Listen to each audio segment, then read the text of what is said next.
At first, it looks almost simple. A square wooden board, a hole for the neck, a body held in place. This was the cangue, pronounced roughly Cangue, a wooden punishment collar used in China for centuries and still photographed in the late Qing period and the early 20th century. The photographs are modern enough for us to recognize the camera, but the punishment itself was older. It belonged to a legal culture in which punishment could be physical, public, and deliberately visible. The cangue was not the same as a European pillory. The pillory was fixed in one place. The cangue had to be carried. That is the crucial difference. The punished person did not simply stand in punishment. He moved with it. He slept with it. He tried to eat with it. He walked through public space with the sentence locked around his neck. The device changed the body. It made it difficult to see one's own feet. It made it difficult, sometimes impossible, to raise the hands to the mouth. It made lying down, resting, and eating dependent on the shape of the wood, and often on the help of other people. The punishment was not only pain, it was duration, hours, days, weeks, sometimes months. One early 19th century description says that robbery could bring 3 months in the wooden collar. Defamation, gambling, or breaches of the peace could mean several weeks. Debt could be different. An insolvent debtor might be ordered to wear the cangue until the creditors were satisfied. So the collar was not used only for spectacular crimes. It could belong to the ordinary world of public disorder, theft, gambling, insults, quarrels, unpaid debts, disturbance in the street. That is what makes the punishment socially precise.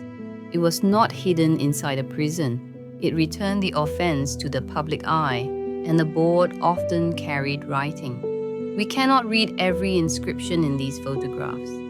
The scans do not allow that. But descriptions of the punishment tell us what such notices could contain.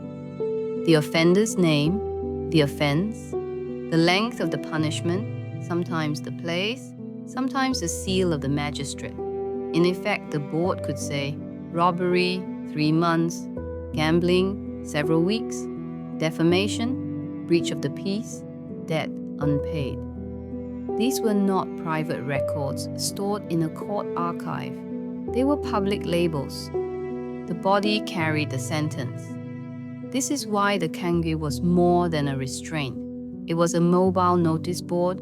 A man was made to carry the official text by which others were meant to read him. The street became part of the punishment. A passerby did not need to know the court record. The record was in front of him. A shopkeeper, a neighbor, a child, a stranger. Each could see the device, the writing, the exposed body. The punishment worked through visibility, and then the camera added another layer. These photographs did not invent the public shame, but they could extend it. A punishment designed for a street could now travel as an image. In albums, stereographs, illustrated collections, newspapers, and later archives. For European and American audiences, Chinese punishments became a familiar subject of fascination. Courts, prisons, shackles, cages, executions, and the cangue were repeatedly shown as examples of a supposedly strange and severe legal world. So we have to be careful. If we look only for horror, we repeat that old gaze. If we look only for cruelty, we miss the more exact mechanism. The cangue was a system. Wood, weight, writing, witnesses, duration. It restrained the body. It named the offense. It forced the person into public view. And in photographs, it could continue to be seen long after the punishment itself had ended. That is why these images remain difficult. They do not really show us guilt. They show us exposure. A wooden board, a written charge, a constrained body, a street turned into a place of judgment, a camera placed in front of punishment. The names may be lost, the court records may be lost, the exact offenses may be unreadable now, but the structure remains clear. This was punishment as public information, and the body was made to carry it. The image remained. More stories from old photographs on Reading Frames.